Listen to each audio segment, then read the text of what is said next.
Volviendo al tema del tercer mandamiento, hay algo que yo quisiera compartir con ustedes en los próximos y poquitos minutos que nos quedan, que tiene que ver con el nombre de Dios. Amigo que nos escuchas, ¿alguna vez has escuchado hablar de la palabra tetragramatón?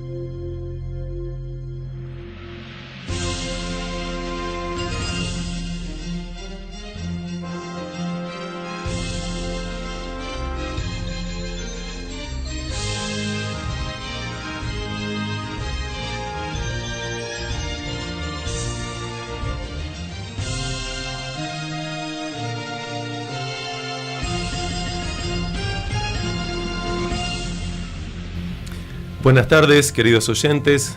Buenos días, buenas tardes, mejor dicho, amigos que nos escuchan. Bienvenidos a otro programa aquí en Radio Reconquista 1220 AM llamado Presentando la Verdad. Hoy estoy aquí con Héctor, que siempre me acompaña, y trajimos también junto con nosotros a otro amigo, también llamado Pablo. Así que buenas tardes, Héctor, y buenas tardes, Pablo. Buenas tardes. Buenas tardes para todos. Pablo, por las dudas te digo, si tú quieres hablar tienes que acercarte más al micrófono luego. Los otros días hemos estado hablando acerca de cuál es la voluntad de Dios para nuestras vidas, qué es lo que Dios quiere que hagamos, qué es esto de los famosos 10 mandamientos, y entonces son 10, pero hemos hablado apenas de 2 mandamientos el otro día. Hoy vamos a ver en qué otros mandamientos podemos seguir avanzando. Antes de continuar con el programa, quiero recordarles que nuestro número de teléfono de contacto es 095-507-442. También pueden acceder a nuestros programas que hemos hecho aquí y también en otros lados, accediendo al canal de YouTube llamado Presentando la Verdad, y ahí tenemos ya varios videos que hemos subido y que no solo están accediendo personas aquí en Rivera, sino que también se están accediendo otras personas en otras partes de Uruguay y también en otros países del mundo también, que incluso se han comunicado con nosotros para hacernos algunas preguntas también. Así que, ¿qué les parece si podemos avanzar con la temática de hoy? Adelante. El otro día yo hablé con ustedes acerca de lo que la Biblia enseña sobre el primer mandamiento, que es no tendrás dioses ajenos delante de mí. También hablé sobre lo que la Biblia enseña acerca del segundo mandamiento, el cual dice: no te harás imagen ni ninguna semejanza de lo que esté arriba en el cielo, ni abajo en la tierra, ni en las aguas debajo de la tierra, ni te inclinarás a ellas, ni las honrarás. El mandamiento es un poco más extenso, pero estamos resumiendo sencillamente ahora de qué se trató el programa del otro día. Ahora, antes de continuar con el tercer mandamiento, me gustaría hacer alguna aclaración, porque yo estaba hablando recién con Pablo, que justamente me mencionó que a veces, cuando él trata de explicar esto a algunas personas, con respecto al tema de no tener imágenes, hay quizás varias personas que pueden llegar a considerar que ni siquiera habría que hacer ningún dibujo de cosas que tienen que ver con Dios, con los ángeles, ningún dibujo, me refiero a puño y letra incluso, o ningún cuadro especial de alguna forma. Yo quisiera aclarar que no es a esto a lo que se está refiriendo la Biblia cuando dice no te harás imagen, ni semejanza, ni te inclinarás a ellas. Primero quiero decir que la palabra que se utiliza ahí como imagen se habla especialmente de esculturas, de esos famosos ídolos. Si uno dice ídolo, hoy en día uno se imagina un cantante famoso, quizás, o algún jugador de fútbol, o alguna persona famosa. Un ídolo es alguien a quien uno idolatra, e idolatrar significa justamente adorarlo prácticamente como si esa persona o cosa fuese Dios. Entonces, los ídolos que tenían las personas que vivían cerca de Israel, todas las personas que, a excepción del pueblo de Israel, todas las personas que estaban alrededor del pueblo de Israel y que vivieron incluso en la tierra de Israel, tenían otros dioses, tenían otros ídolos, tenían esculturas de esos dioses a los cuales ellos adoraban. No solo adoraban a esos dioses, sino que adoraban a las esculturas. Y adoraban a esos dioses pidiéndoles a las esculturas cosas. Se arrodillaban delante de estatuas, etc. Bueno, hoy pasa lo mismo hoy en día. Claro, yo quiero poner esto en el contexto. Hoy pasa exactamente lo mismo con otras cosas. Pero el pueblo de Israel, en teoría, no tenía que hacer esto. O sea, y en la práctica tampoco. Digo en teoría por el simple hecho de que en teoría se supone que no lo hacía. Pero la verdad es que la Biblia dice que muchos en el pueblo de Israel empezaron a copiar estas costumbres, estos falsos dioses que tenían estas otras naciones, y empezaron a adorar los dioses de las otras naciones también. Entonces ellos tenían a Jehová Dios, del cual Dios les había dicho a ellos que no tenían que hacer ninguna escultura de él, de Jehová, ni de nadie, excepto que Dios se lo ordenase. Ahora vamos a ver un caso donde Dios manda hacer esto, pero no una escultura de Jehová. Y sucede que ellos tenían que adorar a Dios, dice la Biblia, en espíritu y en verdad, y no lo estaban haciendo, porque ellos parece que para adorar a Dios necesitaban o de un becerro de oro o de algunas imágenes, algunas estatuas. Es a esto a lo que se refiere la Biblia. La Biblia no habla tanto de dibujos, no habla de las imágenes como una imagen que podés encontrar en Google, por ejemplo. La Biblia no habla de eso. Ahora, está claro que yo tampoco tengo que tener una imagen, me refiero a un dibujo, y arrodillarme delante de ese dibujo. Eso tampoco, porque la Biblia ahí sí habla de eso, de no utilizar objetos y arrodillarse delante de esos objetos, ni arrodillarse delante de ninguna persona, ni animado ni inanimado. Y ante el único que hay que arrodillarse, dice la Biblia, es ante Dios. Entonces, si la Biblia dice que Dios está en el cielo y también está acá en la tierra, pero no lo podemos ver, la pregunta es, ¿y dónde me puedo arrodillar? Bueno, tú puedes arrodillarte donde quieras, en cualquier lugar. Te puedes arrodillar donde tú entiendas que sería bueno arrodillarte para hablar con Dios, que puede ser en tu recámara, en tu cuarto, junto a algún grupo de personas, en alguna casa en especial. Puedes hacerlo al aire libre, eso no dice nada la Biblia. Lo que sí dice es que tú no tienes que adorar a otros que no sea Dios. Por eso dice la Biblia en el primer mandamiento, no tendrás dioses ajenos delante de mí. Ahora, les voy a mostrar. ¿Alguien iba a decir algo? No, con respecto a la adoración, arrodillarse en cualquier lado, ¿hay alguna especificación con respecto a eso? No. ¿Que Dios haya mandado? No, es más, tampoco es necesario que sea de rodillas. Hay personas que oraban, hay varias oraciones donde son hechas de pie, con las manos elevadas al cielo, otras son oraciones mentales, sencillamente, hay oraciones de rodillas, hay oraciones mientras las personas iban caminando, iban orando, hay oraciones en donde se tiraban al piso, o sea, se ponían con el rostro en el piso, como quien está acostado pero boca abajo en el piso, con los brazos extendidos, y clamaban a Dios. Son diferentes formas, la Biblia no aclara de la forma que hay que hacerlo, lo que sabemos es que hay que hacerlo con un espíritu de humildad, de saber que uno está frente a Dios, frente a Jehová de los ejércitos, y la posición en la que uno se encuentra sencillamente debe manifestar humildad. Ahora, si tú vas manejando en el auto y pretendes que tienes, y tú sientes que tienes que hacer una oración, puedes hacerla. No hace falta que te arrodilles.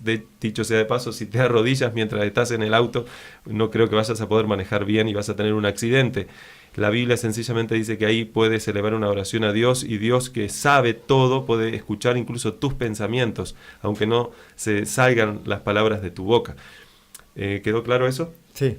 Bueno, yo les voy a mostrar, Pablo, sí. Con respecto a la adoración de imágenes, yo, por ejemplo, trabajo en hogares, ¿no? Sí. Y encuentro muchas fotografías de la familia, ¿no? Por todas las paredes, en la estufa. ¿Cómo se consideraría eso, no? Sí. También podría ser un tema de adorar a mi familia. ¿Estaría eso, o sea, esa fotografía pasaría a estar en primer lugar antes que Dios? Bueno, no puedo estar en el corazón de las personas. Ajá. Para saber lo que hacen las personas y si las personas ponen a la familia en primer lugar. Hemos visto en el programa del lunes que Dios dice claramente que nadie que ame más a padre, madre, hijo, hija más que a Jesús es digno de Jesús. Uno tiene que amar más a Jesús. Ahora, quizás si tú te refieres a por qué tener una imagen de un familiar y no tener una imagen de Jesús. Bueno, yo quiero aclarar que nosotros no tenemos que tener imágenes para adorar. Ahora, si uno quiere tener como un adorno, lo que quiera, uno puede hacer. Es más, cuando uno entra a un museo, hay muchos museos muy grandes, quizás no acá en Uruguay, pero hay muchos museos en otras partes del mundo donde se llevaron mucha cantidad de esculturas, no solo del lejano oriente, sino del cercano oriente, esculturas especialmente que están relacionadas con el pueblo de Israel, con Egipto, y están ahí en el museo, y uno las ve y sencillamente son evidencia de que lo que dice la Biblia sucedió, porque son evidencias claras, evidencias de ídolos. Entonces uno puede ver, así los hacían. Ahora, eso no significa que sea malo tenerlo en un museo, porque el objetivo es mostrarle, es enseñarle.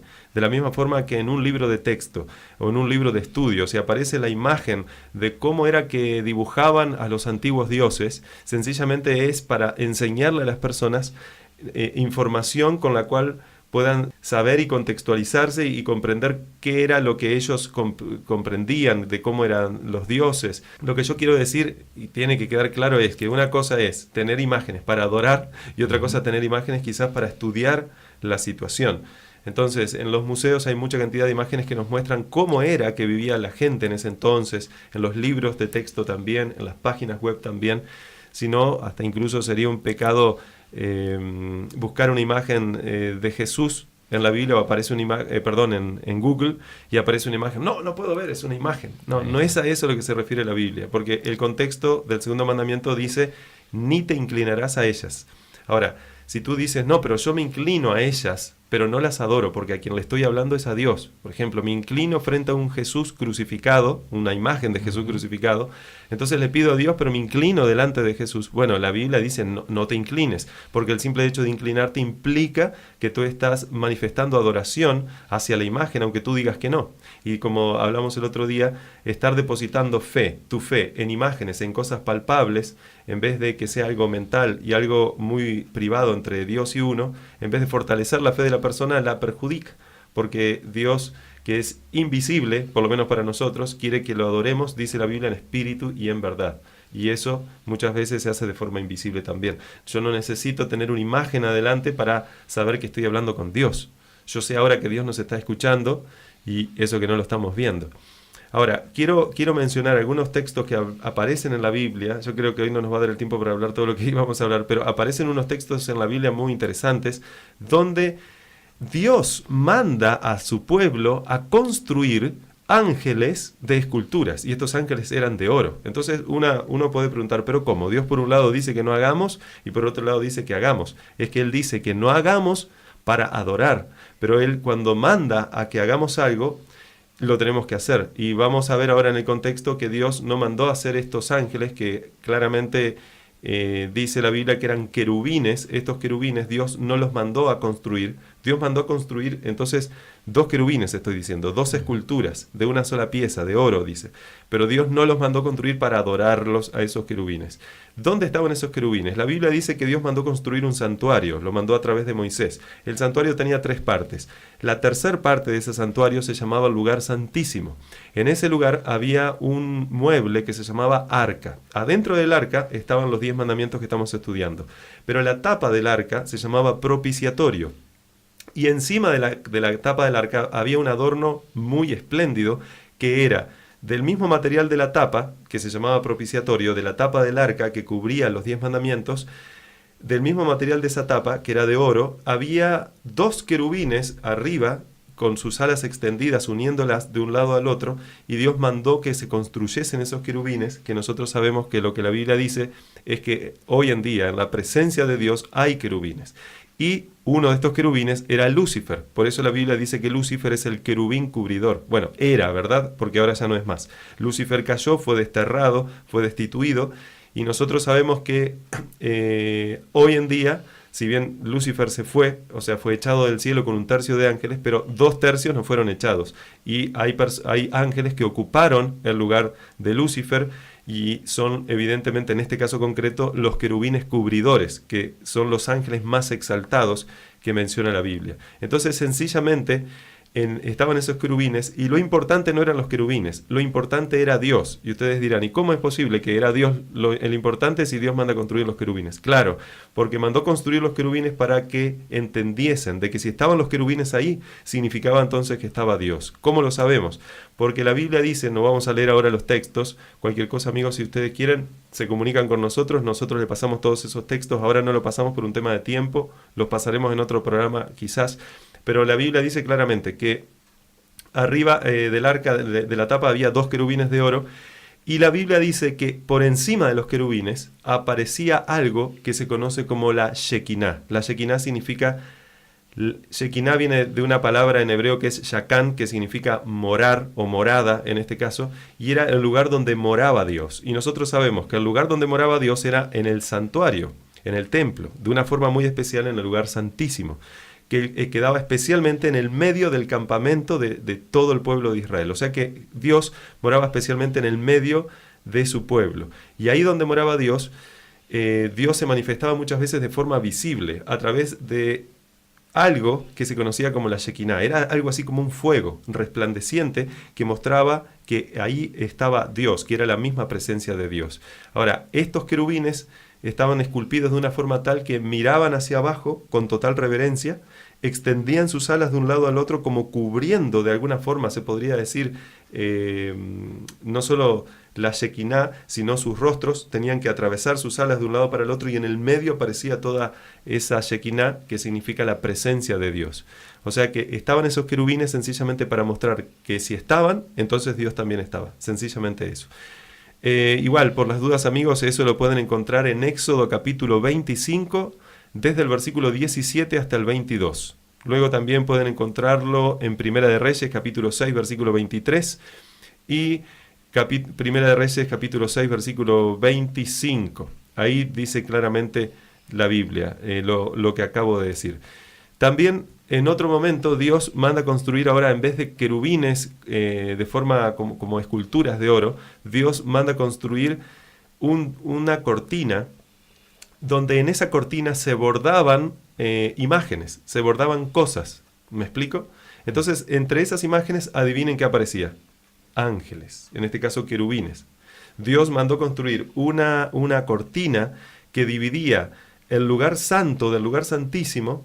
Acuérdense que yo les dije que había un santuario de 3 partes. No vamos a estudiar ahora esas 3 partes, las estudiaremos en otro momento. El santuario tenía 3 partes.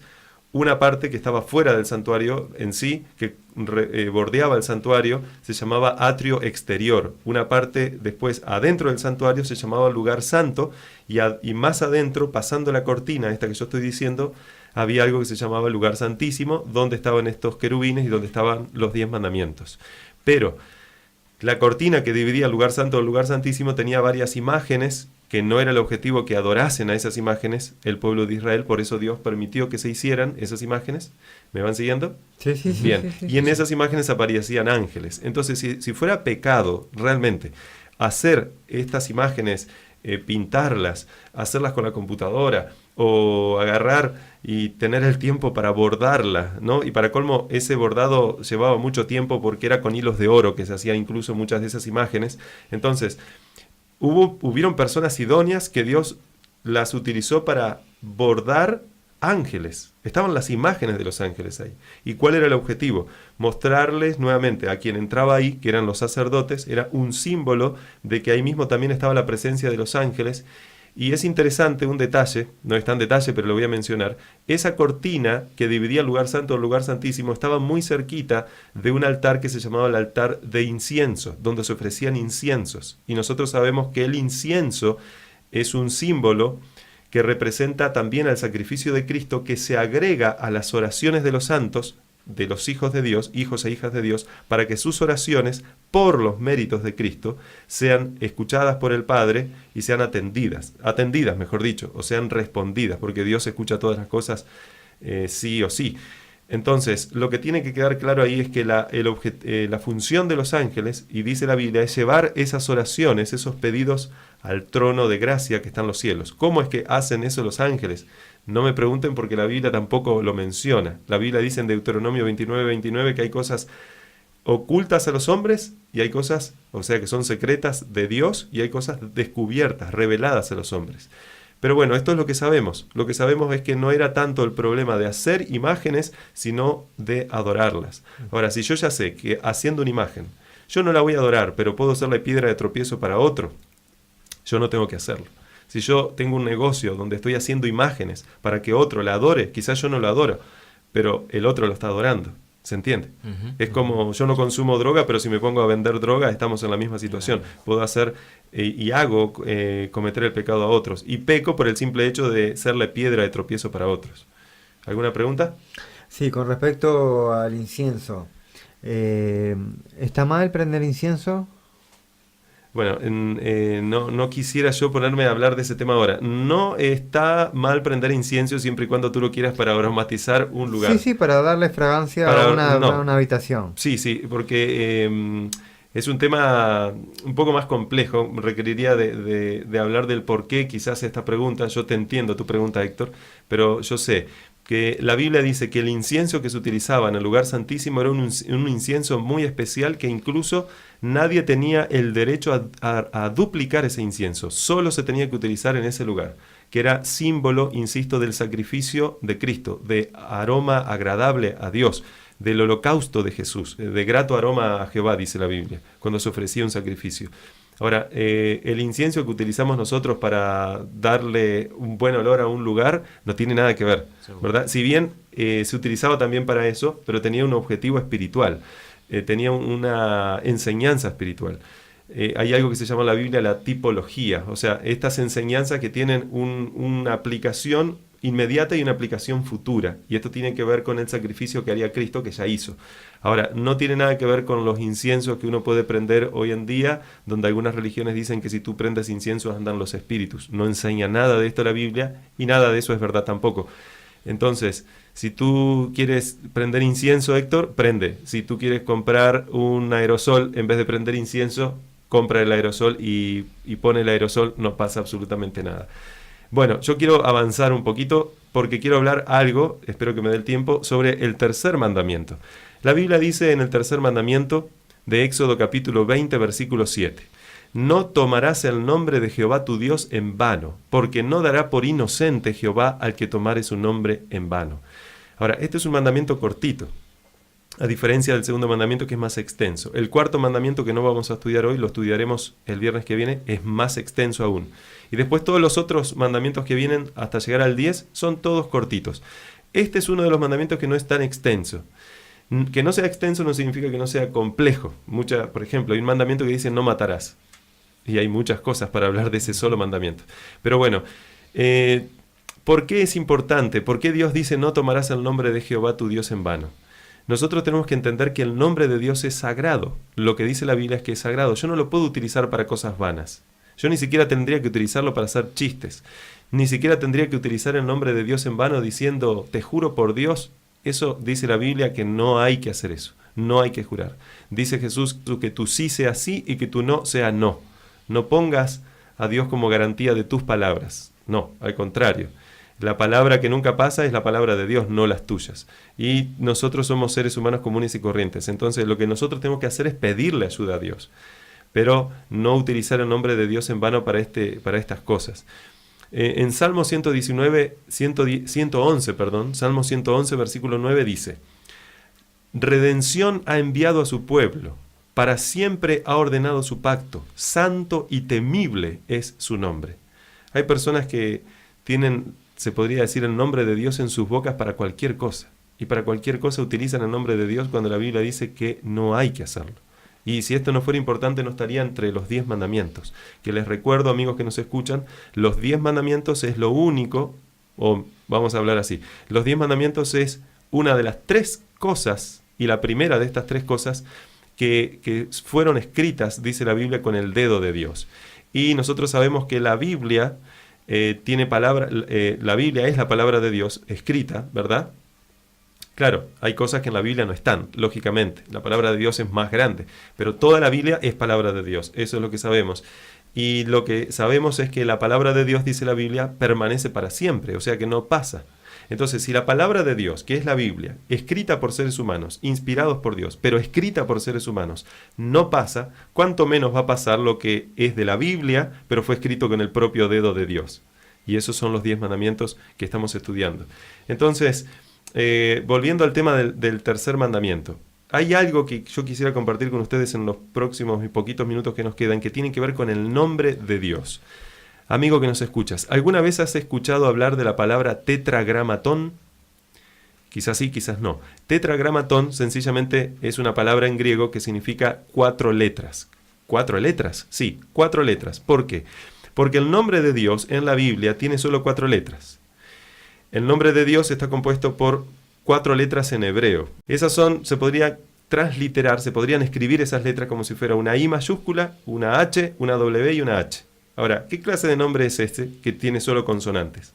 Es que, amigos que nos escuchan, los hebreos y hoy en día también, la forma en que ellos escriben es todo con consonantes. Ellos no tienen vocales, pronuncian las vocales, pero ellos no escriben las vocales. Sin embargo, ocurrió siglos más adelante que unos estudiosos judíos llamados masoretas, estoy haciendo un poco de historia, yo sé que a más de uno puede aburrir esto, pero es bueno conocerlo.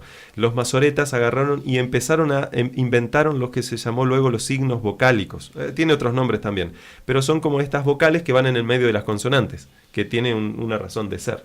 ¿Me explico?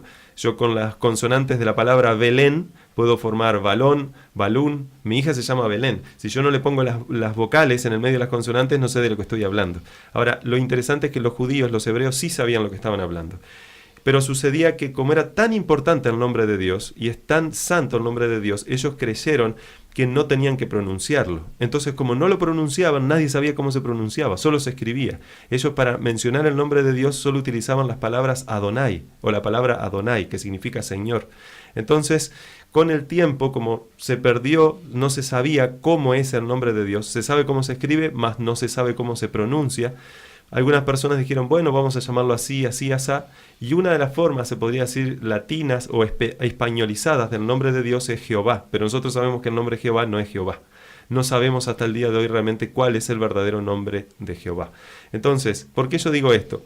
Porque lamentablemente los judíos, y especialmente los judíos del tiempo de Jesús, haciendo tanto énfasis en la letra de los 10 mandamientos, siendo tan exigentes con la letra, sacaban de contexto la razón del mandamiento. ¿Se entiende?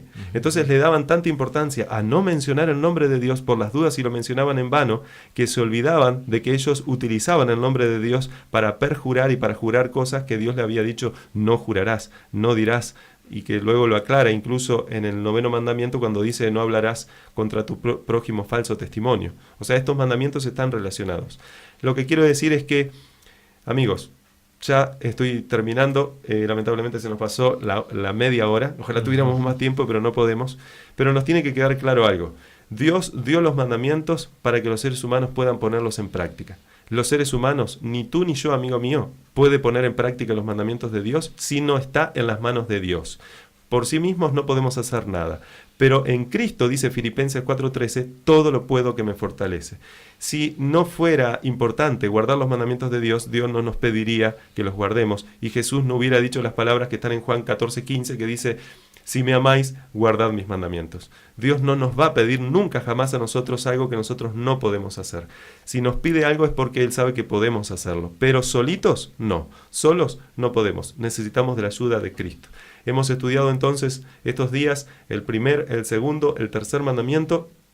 El viernes que viene tocaremos entonces el tema del cuarto mandamiento, que créanme amigos, es un mandamiento sumamente impresionante. No voy a decir más importante que todos, porque la Biblia dice que todos son iguales, pero la cuestión es que si bien hay cierta igualdad en todos, pero por el hecho de que si uno no cumple con uno, incumple todos automáticamente, pero la Biblia dice que hay algo especial en este mandamiento. Hay mucha polémica detrás de este mandamiento, pero vamos a ir estudiando esto juntos, entonces, a partir del viernes que viene. Gracias, Héctor, por habernos acompañado. Y Pablo también, es otro Pablo, les aclaro amigos, no es, ustedes no lo están viendo en la cámara porque no sale, pero gracias también Pablo por habernos acompañado. Y bueno, nos vemos entonces el viernes que viene amigos míos en otro programa de Presentando la Verdad.